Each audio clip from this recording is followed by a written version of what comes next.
Bonjour à tous, bienvenue dans ce tutoriel très simple. Je suis Bois Aristide et je vais vous montrer aujourd'hui comment mettre en place un fichier de gestion de stock très simple pour mieux optimiser les niveaux de stock avec les différents niveaux et aussi les différents objectifs de vente et les différents points de commande qu'on peut avoir pour pouvoir gérer le stock. Alors, il faut savoir que ce modèle a été conçu sur la base de plusieurs expériences que nous avons eues et nous pensons qu'il pourrait aider plusieurs personnes à pouvoir mieux gérer leur stock. Alors, nous allons essayer de reproduire ce modèle afin de montrer à nos différents participants comment ça marche.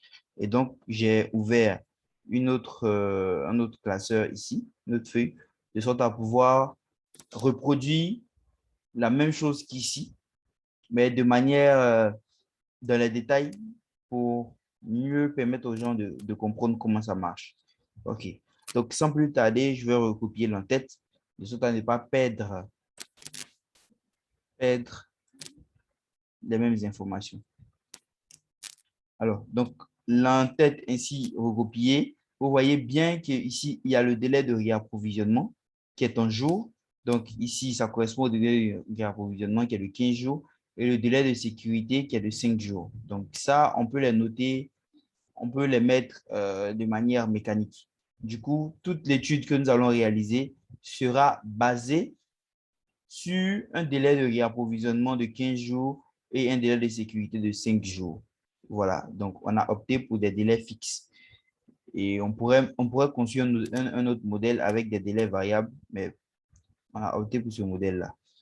On a la désignation, donc la désignation des différents articles, le prix de vente, les débuts, donc il va savoir les inventaires, les stocks existants avant les mouvements, les entrées, donc tous les mouvements entrants, tous les mouvements sortants, le stock final, la valorisation de ce stock. Donc, vous allez voir que ici, puisqu'on a fait la copie, il a fait la somme.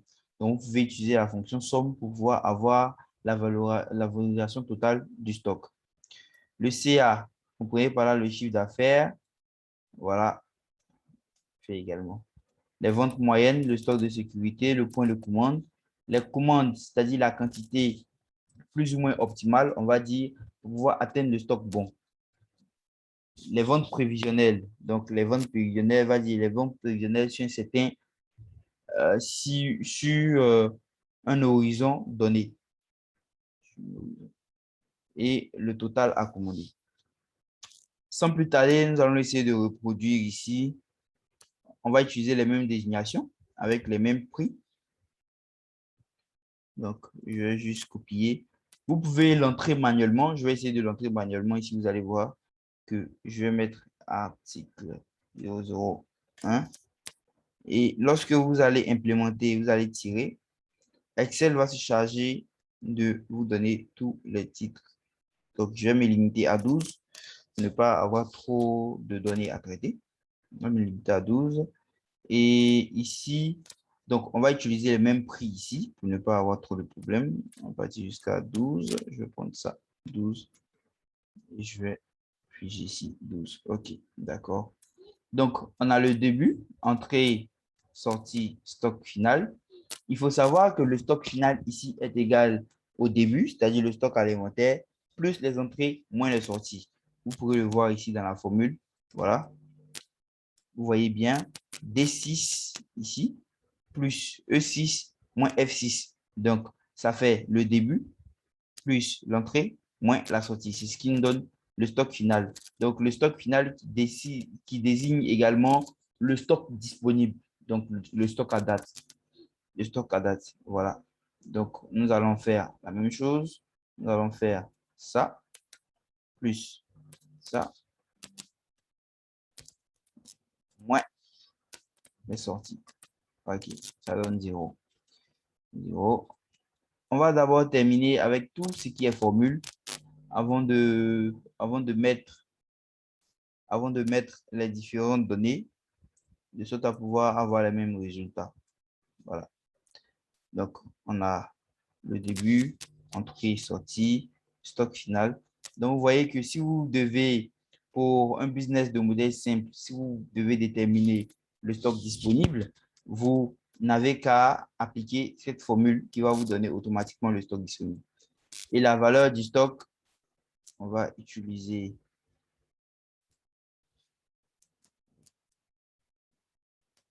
on va le calculer. Donc, vous conviendrez avec moi que la valeur du stock, c'est le stock disponible, donc le stock final, multiplié par le prix. Donc, on va faire cette opération. On dit ça, la valeur du stock, c'est ça, multiplié, multiplié ici par ça. Voilà, voilà. Donc, puisqu'il n'y a pas de données, donc il n'y a toujours rien. Et je vais dupliquer ici. Et le chiffre d'affaires, lui, sera plutôt l'ensemble des sorties multiplié par le prix. Donc, je vais faire ça. Si vous voulez dupliquer plus rapidement, je fais ça. Je glisse juste ça sur ici. On a dit le CA, donc l'ensemble des sorties ici. Et le prix ici. Vous voyez qu'il multiplie. F6 multiplié par C6. Voilà. Ici, on va dupliquer et ça va s'appliquer. Alors, le stock moyen. Comment on va définir le stock moyen? Le stock moyen doit être défini manuellement. Normalement, c'est en fonction de vos données historiques que vous définissez un stock moyen. Vous pouvez aussi le définir, le stock moyen, enfin, les ventes moyennes plutôt, vous pouvez aussi les définir en fonction de vos objectifs. Voilà. Mais ici, nous allons rentrer des données aléatoires qui vont nous permettre de déterminer les ventes moyennes et aussi déterminer la politique de stock qui va suivre. Donc, on va déterminer ici le stock de sécurité. On va revenir ici. Alors, ici, on a une formule qui nous dit que le stock de sécurité est égal au délai de sécurité multiplié par les ventes moyennes. Il faut comprendre que le stock de sécurité, c'est le stock en plus, un stock en plus que nous disposons. Et nous sommes prêts à l'utiliser lorsque nous serons dans des difficultés, dans des problèmes. Donc, nous aurons soit des problèmes au niveau des fournisseurs ou encore nous aurons des retards de livraison. C'est à ce moment-là que nous serons autorisés à utiliser le stock de sécurité par définition. Donc, expliquer terre à terre, c'est un peu ce qu'il faut comprendre. Donc, c'est le stock qu'il ne faut pas toucher et qu'il faut toucher seulement qu'en cas de problème. Voilà, plus simplement. Donc, il fait J6 multiplié par les dollars K2. Donc, vous voyez qu'il prend le délai de sécurité multiplié par les ventes moyennes. Donc, une fois qu'on a dépassé le délai de réapprovisionnement, nous avons 5 jours de vente dans le stock. Donc, notre stock de sécurité va constituer 5 jours de vente. Est-ce que vous comprenez? Sur la base de la vente moyenne. Voilà. Entre la moyenne, nous savons très bien que la moyenne, c'est l'ensemble des hauts et des bas. C'est-à-dire la moyenne, c'est les hauts et les bas divisé par le nombre d'articles sur lesquels, le nombre d'opérations sur lesquelles il y a eu, on décide de trouver cette moyenne-là. Donc ici, je vais faire la même chose dans le test. Je vais faire ici plus ça, multiplié par ça. Et je vais mettre des dollars. Donc, les dollars vont figer la cellule de sorte à ce que lorsque je tire, ça ne puisse pas bouger. Donc, vous voyez que là, il fait la même chose. Là également, il fait la même chose. Là également, il fait la même chose. Le point de commande. Alors ici, le point de commande, ici, nous avons considéré le stock minimum comme notre point de commande. Pour faire simple, nous avons considéré le stock minimum comme point de commande. Ailleurs, on pourrait considérer le point de commande comme le stock à l'aide qui est égal au stock de sécurité plus le stock minimum. Donc ici, pour faire simple, nous avons utilisé le point de commande. Nous allons utiliser le stock minimum comme point de commande. C'est en cela que nous allons faire ça égal à la vente moyenne multiplié par le délai de réapprovisionnement qui est de 15 jours. Donc, ça veut dire que nous souhaitons ici avoir, à partir de notre point de commande, 15 jours de vente, 15 jours de stock. Voilà, 15 jours de stock sur lesquels nous allons travailler avant que la matière commandée ne entre dans notre stock. Donc, vous voyez bien, j'ai appliqué la même formule des dollars. Et lorsque je clique, voilà, c'est le même truc. C'est le même ici, c'est le même ici, et c'est le même ici. D'accord. Donc, je reviens ici.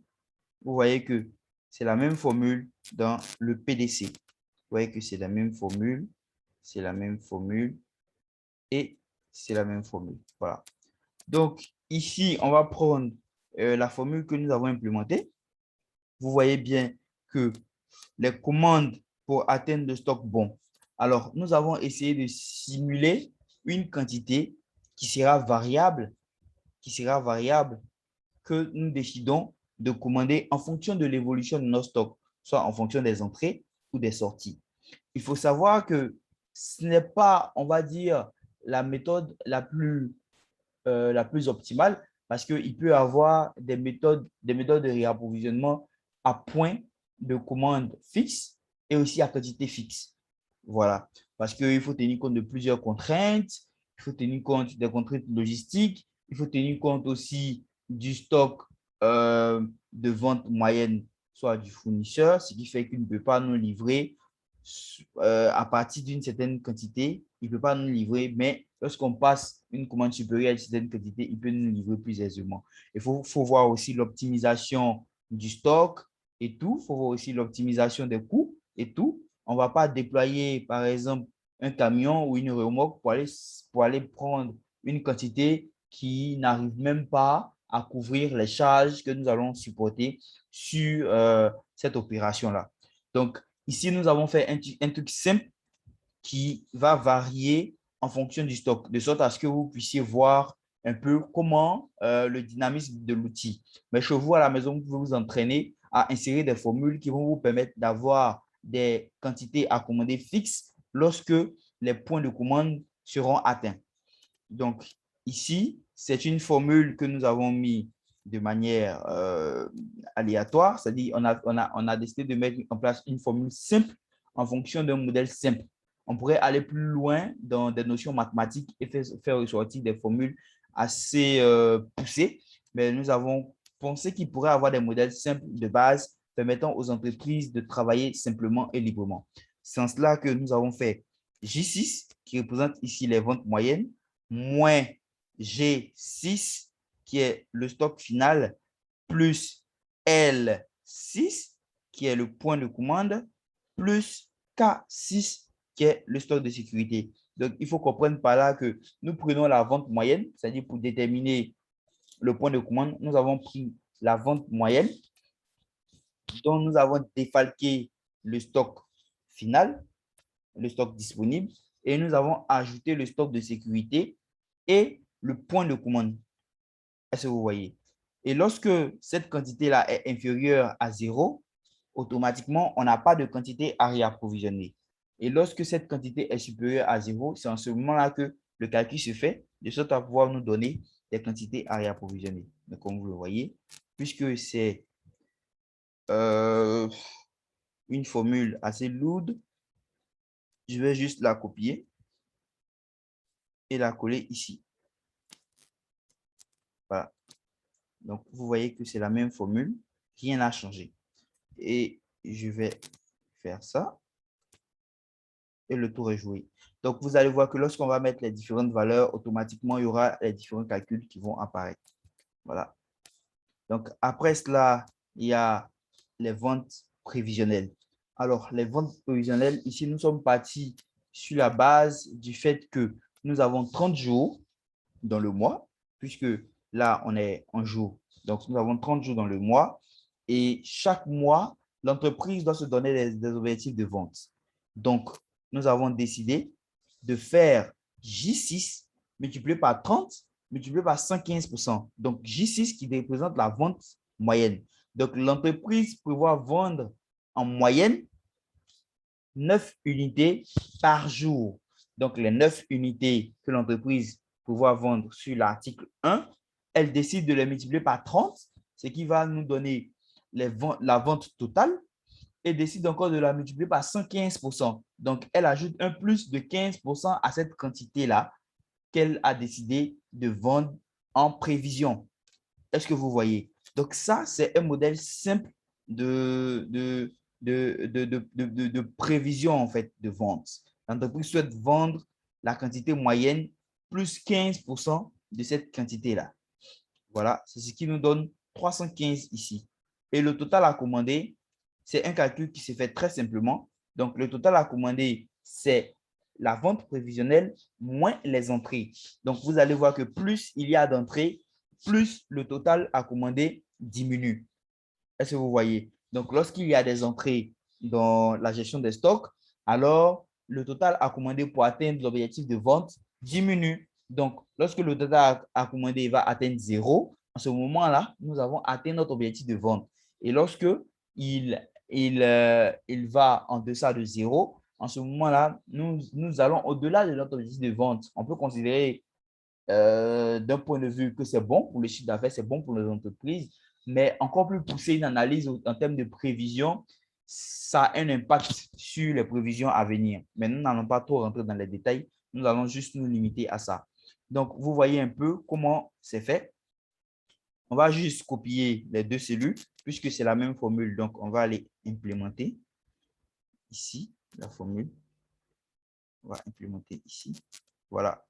Et vous voyez que c'est la même chose partout. C'est la même chose. C'est la même chose. Et on va faire ça. On va faire ça. Voilà. Donc, ici maintenant, il nous reste juste qu'à entrer les données. Ce que je vais faire, c'est que je voulais utiliser la commande aléatoire pour gérer des données, mais on va plutôt utiliser les données qui existent déjà ici dans notre tableau, de sorte à pouvoir générer les mêmes résultats, puisque c'est un exercice que vous aurez ou que vous pourrez faire chez vous, de sorte à pouvoir avoir les mêmes résultats. Donc, on va prendre, on avait dit jusqu'à 12, on va prendre jusqu'à 12. Tout ça, ce sont des données qu'on rentre quotidiennement dans notre outil. Donc, je viens ici, je fais ça, je fais ça. Voilà, je fais ça. Donc, vous verrez bien qu'en termes de gestion des stocks, donc c'est clair qu'on n'aura pas les mêmes valeurs ici, puisque nous, on s'est limité à article 12, et là, il va jusqu'à article 15. Voilà. Donc, vous voyez automatiquement la différence qu'il y a. Vous voyez la différence qu'il y a. Mais ici, en termes de stock final, en termes de stock final, voyez vous-même, 20, 30, 15, 30, 15, 4, 414. Et vous voyez également 15, 30, 15, 4, 414. Voilà. Vous voyez qu'on a entré les mêmes données et on a eu ici les mêmes résultats. Donc, ce qui veut dire que c'est bon. Les calculs sont bons ici. Et on va prendre également les stocks, les ventes moyennes. C'est des données, on va dire des données aléatoires que nous avons utilisées. Donc, on va prendre les ventes moyennes ici. Et vous allez voir que ça a généré les mêmes stocks de sécurité, les mêmes points de commande et les mêmes quantités pour atteindre le stock bon. Vous voyez là. Voilà. Vous voyez là.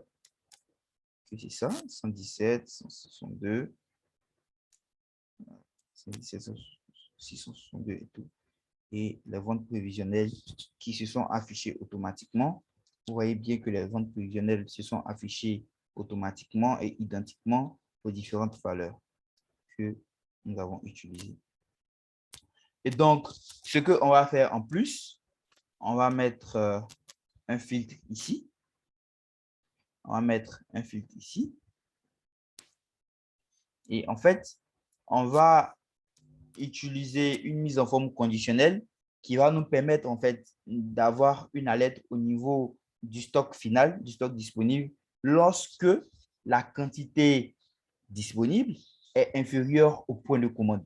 Donc, c'est une alerte qu'on va suivre de sorte à ne pas être déphasé par les événements, de sorte à connaître les produits qui tendent vers le stock de sécurité. Donc, les produits dont le caractère critique devient imminent. Donc, ici, c'est simple. On sélectionne tout. On va venir ici dans mise en forme. On va faire nouvelle règle. On va faire utiliser une forme comme ça. On va faire donc là, donc je vais mettre la formule ici. Je vais faire ça, ce stock. Il doit être lorsqu'il est inférieur, lorsqu'il est inférieur au point de commande. Vous allez voir lorsqu'il est inférieur à 137, point de commande. On va lui demander qu'il nous mette un format. Donc, un remplissage rouge pour nous dire que on en allait et avec une police blanche. Voilà, voici comment ça va s'afficher. Et pour que la formule puisse se dupliquer sur toute la colonne, on va enlever les signes de $. Voilà, on va enlever les signes de $, et on va cliquer sur OK. Donc, lorsque on clique sur OK, vous voyez automatiquement que toutes les valeurs qui sont inférieures au point de commande ici sont affichées en rouge. Voilà, on va revenir ici. Donc, ici, vous voyez bien que ici, c'est plutôt fait sur le stock de sécurité. Alors, on n'a pas fait sur le point de commande, mais ici, on l'a fait sur le stock de sécurité. Et vous voyez bien 15, 30, 15, 4 qui sont en rouge et le reste ici qui est supérieur à là, qui est en bleu. Voilà, qui est en bleu. Qui est en bleu. Donc, vous voyez ici, on a 161 qui est inférieur à 174, mais qui est en bleu. Donc, c'est dit que ici, la formule qu'on a utilisée, c'est plutôt une formule qui s'applique sur le stock de sécurité, pas sur le point de commande. Or, ce qu'on a utilisé ici, c'est une formule qui s'applique plutôt sur le point de commande et non sur le stock de sécurité. Donc, on va filtrer